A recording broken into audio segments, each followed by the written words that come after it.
Hello, everyone. Welcome to our continued day of 24 authors in 12 hours. I'm here with an old friend from Toastmasters who is making his writing debut. And let's talk a little bit. You have a pen name and you have a real name. So let's go from there. All right. Yes. When I started writing or getting into the journey of writing fiction, particularly my genre is mystery, suspense, and thrillers, I linked up with this writing group that has shown me not only the basics for how to write good fiction, but also enabled me to uh, understand the business part so I can really make some money off of this thing. And so self-publishing was the journey that I was initially starting in. When what my writers group suggested for all new authors is to consider using a pen name, and there's a number of reasons why they wanted us to consider that. If starting out, uh, our books do not do as well as we would want them to, we don't want our name attached to something that is bad material and had to go back to the drawing board. So I understand the whole dynamic with that part. But what I decided to do also as I started writing, something unlocked in me.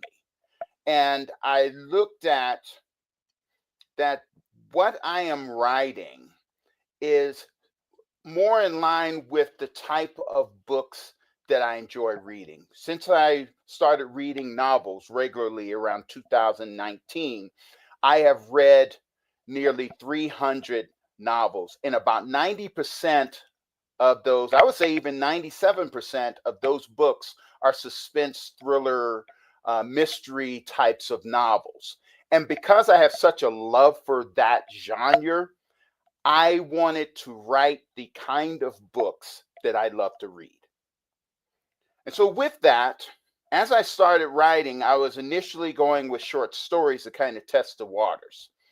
And over time, the concept that I came up with these characters that I've created, I realized something here that I'm capable of doing much more with as far as writing this material based on what I already know, what I already enjoy.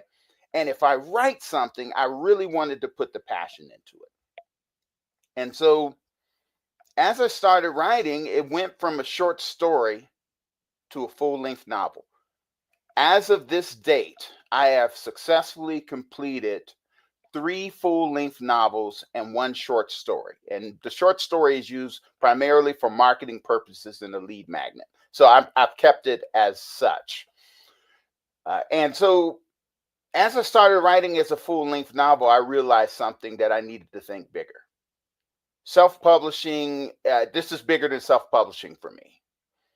And I believe that this type of material, these types of books that I'm writing, I felt it's best for me to seek out a literary agent. So that's what I'm currently doing, and that is a big reason why my manuscripts are not published right now because I'm also a member of another group that teaches us how to prepare to pitch to agents.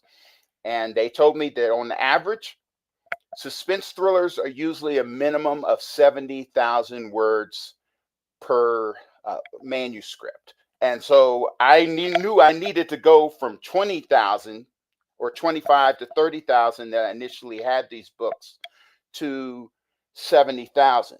But you know what really made this great though was the fact that I was really able to tell the entire story, fill in any holes, any gaps, and really make it a complete novel. So as a result of it, I have three full-length novels, the names of them, and you might have a question for that later on, but I'll just give it now if that's okay. The Kill Code, and that is a Riker, Savage, and Chin thriller. The Fate Protocol, which is the sequel to the Kill Code, is a Riker thriller, and The Silent Asset is an Arc Savage thriller. So all of these tie in together because they're all part of that continuing story. And I've ensured that the continuity and all the elements of it are together. They are high stakes, high intensity, action packed thrillers. And so I'm really excited about sharing them. I just sent one of them, the kill code, to my editor, and she said it was a page turner. That's what I like to hear. So you have decided to go through the path of finding a publishing house, which is a journey. Let's talk about Yes, that it because is. that's something that not a lot of the people that I have on this podcast talk about. And so I think it is something super fascinating to the audience, you know. And I think a lot of patients and share that you have these books that are burning a hole in your pocket, but then you're keeping them to go through the traditional publishing. So let's talk about that some. Well, this not for everybody. That's first and foremost. I believe that there are some who maybe the self publishing route may be the cheapest, might be the most ideal for their materials. And so I wouldn't discourage anyone from taking the self publishing route because I think that that's just as important. You have to work harder, though, as far as the distribution and the marketing and all of that. However, I think that for some, that's the most ideal, especially as a new author. My situation is unique. I am a new author. However, I have, I always knew I had this talent for writing, but I never truly explored it. And so if someone told me 20 years ago that I would be doing the thing that I'm doing now, I would have said, you're nuts. But here I am, and I've created these characters. And as I was writing, you know, I was just looking and I was just thinking in my mind, holy smokes, how am I coming up with this stuff? And even during the course of the day, sometimes I have sleepless nights because I'm thinking about what part of the plot I'm putting into this book when I should be sleeping. But so it's for me, it's more of an investment in what I believe that I'm doing, that this is worth the investment to go for a publishing house rather than the traditional route. I know that self-publishing would be the easiest route for me, but I believe in the quality of my material so much that I'm willing to make this investment in them because I don't believe in producing junk. And I have been writing for years, but I never really explored the idea of fiction. But I know what I like. I know what I read, and I've enjoyed all of the big artists. You think about the authors like Patterson and Lee Child and you know, Clive Klessler and so many other major authors who are out there under major publishers. And I believe that my stories, because I also have 20 years experience in law enforcement, and I'm also a military veteran. So I know how to draw on crime thrillers. And one area I'm uniquely exploring, particularly in the silent asset, is more of a spy thriller type of storyline. And with this one here, I've done a lot more research digging in so I can understand how that world works.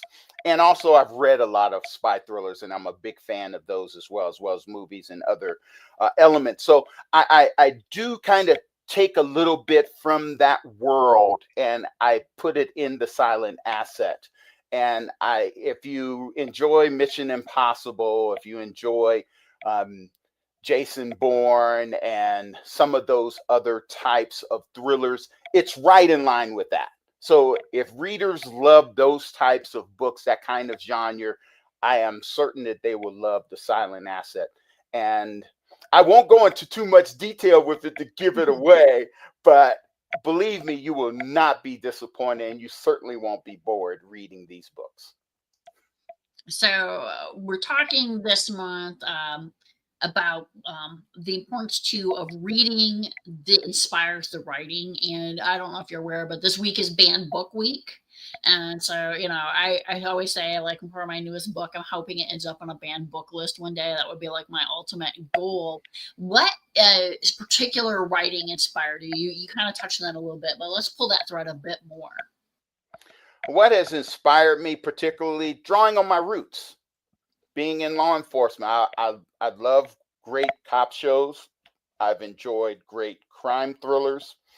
I enjoy military suspense thrillers, and so going into that is relatively easy for me because I'm already familiar with it from my own background and also from the types of books that I already read.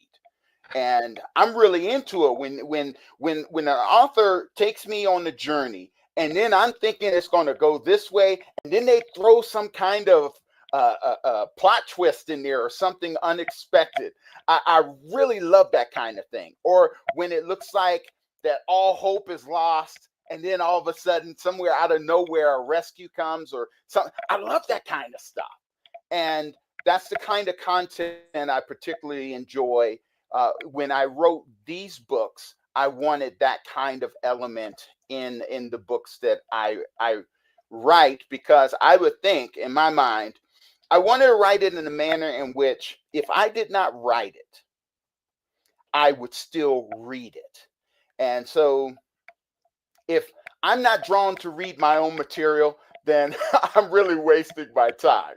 So my approach to it is that if I did not write this book, would I read it? It's a question I ask myself. As a fan of reading these types of thrillers, that's the kind of quality I want to infuse in these books, because I want to be that kind of author that suspense lovers enjoy reading. And if I get there, if I tap into that, like my editor said, it was a page turner, and other reviewers, other readers agree, then I know I've hit my mark, that and the goal that I wanted to achieve with that. And that's another reason why I'm going for an agent, because I believe that the quality of these books are at a higher level than when I started months ago. And months ago, it was just a concept on these characters and what direction I wanted to go, how the story was going to go. And I'm amazed myself to see how far I've come, and to turn these into full-length novels, 3 full-length novels in a short period of time. I started in January writing these books, and now here I am. So let's talk a little bit. You mentioned about being in writers group, and the last author that we just had on the show, Michael Shepard, was talking about that. How has been being a part of a writers group helped you and helped your writing? It's absolutely essential. I knew absolutely really nothing about the mechanics of how to write, the style, and how it's supposed to come about. I mean, I've written unfinished manuscripts in the past, but I had no real guidance, no real understanding of how the process is supposed to work. What is expected of me when I'm writing a plot? What's expected of me when I'm developing characters, or certain elements of the story, picturing the scene and all that. I didn't understand any of that. Even though I've read so many books, these authors get it. They have the experience. They know what they're doing. I'm a brand new writer, and I did not understand those mechanics. And so I needed to be a part of the group. And that's why I would tell every new writer, you need to be a part of a group with experienced people, or a mixture of different types, from new writers to experienced writers, so that you could get the support, the guidance, and also to get you the valuable feedback you need from coaches or mentors that you may have in that group, so that you're on the right track to produce quality work. If you wing it and do it on your own, you'll produce nothing but bad results. And to be honest with you, it'll be garbage. You got to know what you're doing when you go into this journey, and you got to come in with the right mindset and the right strategy on how you're going to produce quality material. Even as a new writer, you're able to, if you know if you have the right guidance, you get good feedback, you heed the feedback, make improvements, and move forward to produce the quality material that you'll be satisfied with. I've reached a level from that guidance, from that coaching and mentoring, from that guidance, that I believe I'm satisfied that my material is at the level it can be pitched to a literary agent. No way I would do this if I was winging this and just doing it on my own. That would not even be a factor in this. But because I've been equipped with all the tools I need and the guidance and direction that I needed to produce the novels that I've produced, I believe I'm at that level that I can pitch it to an agent and they'd be interested.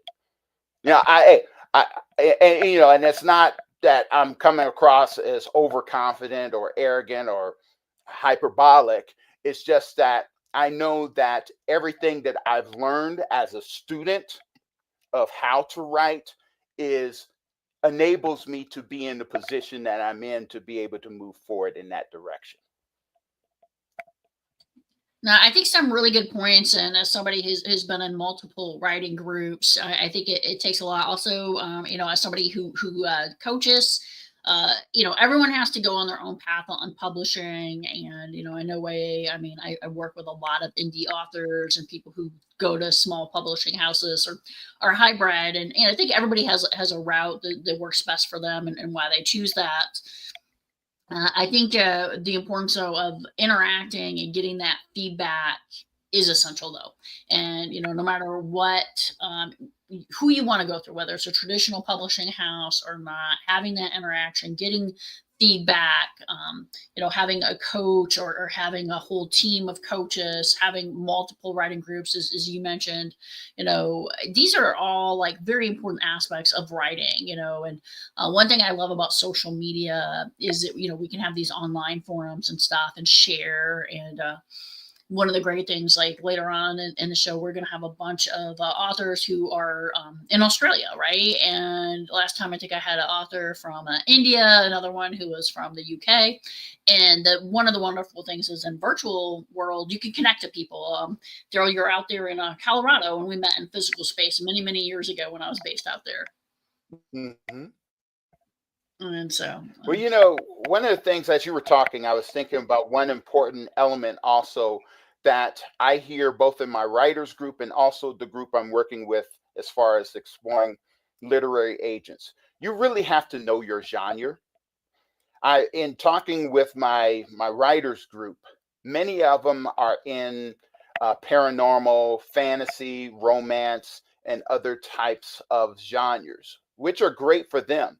Some of them, especially romance, is probably the number one genre as far as making money fast and being able to sell a lot of books. To work in this genre, particularly mystery, suspense, thriller, you really have to have a good handle on the genre and know what you're doing. Because if you don't, you're not going to sell books. You're not going to be successful. And so my approach is basically, when some of my coaches encouraged me to consider doing romance, I said, those are not the books I read. Those are not the books that I'm into. Now, maybe perhaps my thrillers may contain romance, but that's not my genre. I know what my genre is, and I know what I enjoy reading. And it would be inauthentic for me to go into another genre that I neither have an interest in or I'm not as familiar with, and make an attempt to write books that will never be at the quality or the level in which I'm passionate about. I'm passionate about this particular genre, so I know that what I put into it, I'm going to bring about the quality that if I didn't write it, I would read it. And that's what I'm going for. And that's my approach with all of my books, is that if I am not interested, if I'm bored with my own material, then I need to go back to the drawing board. You So know what I'm saying? I think that's so important. Our last author also discussed the importance of writer's voice, right? And making sure that even when you have edits and publication and things, that you're coming through with your authentic voice and knowing where that line is, where you're like, I could cut this, I could change this. Um, I know romance is big, and but you can tell when people are just, I have to have the romantic element in there, and it goes paint by numbers versus something that's authentically, developed in, as the character goes on the progression.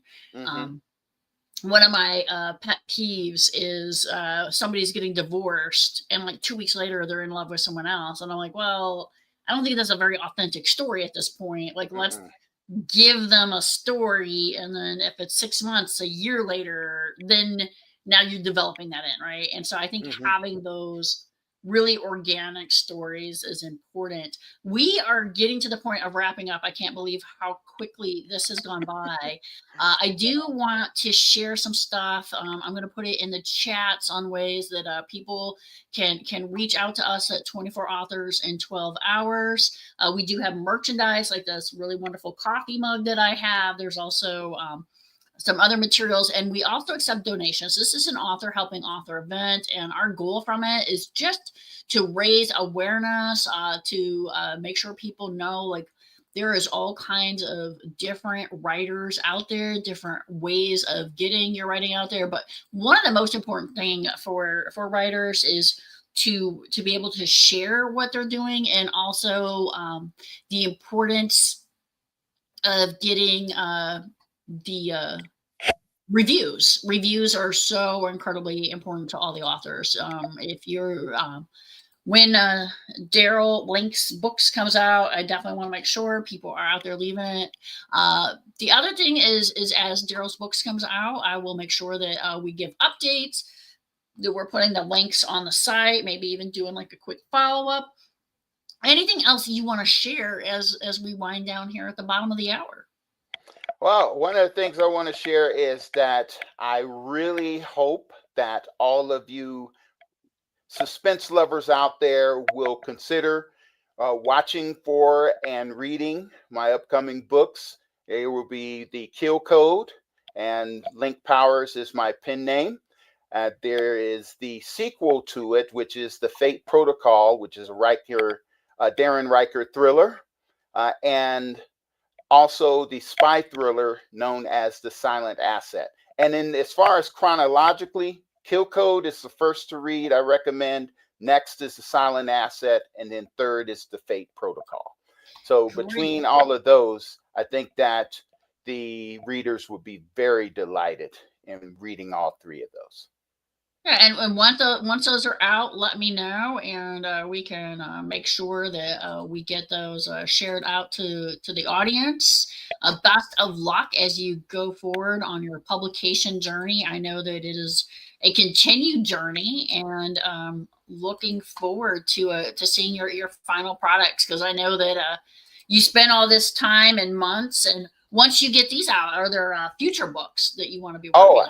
absolutely. I have the book number 4 will be Click, Capture, Kill. Darren Riker will be dealing with a serial killer that he has history with. The media dubbed him the Kodak Killer. He would take a picture of a potential victim, send it to law enforcement, daring them to catch him, and then he would kill them and display them in a public place. Oh, So that's that. And then absolutely there's the Ghost grisly. Vendetta. And then there's There the you go. Ghost This is Vendetta, which is exactly. the yeah, Go the ahead. next book for The Silent Asset.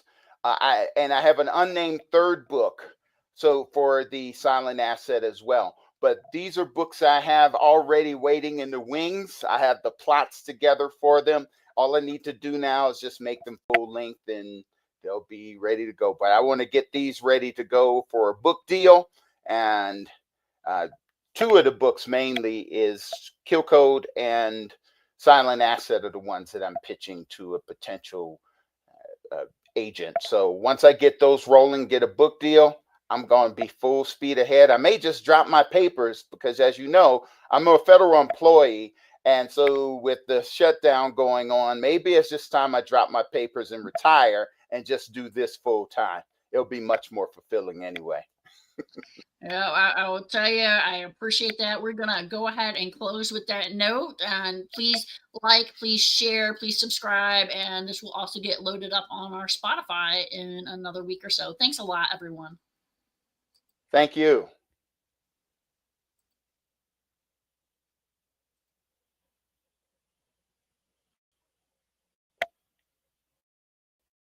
All right.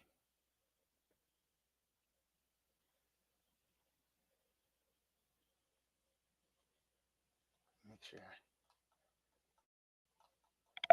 Trying to turn it off here.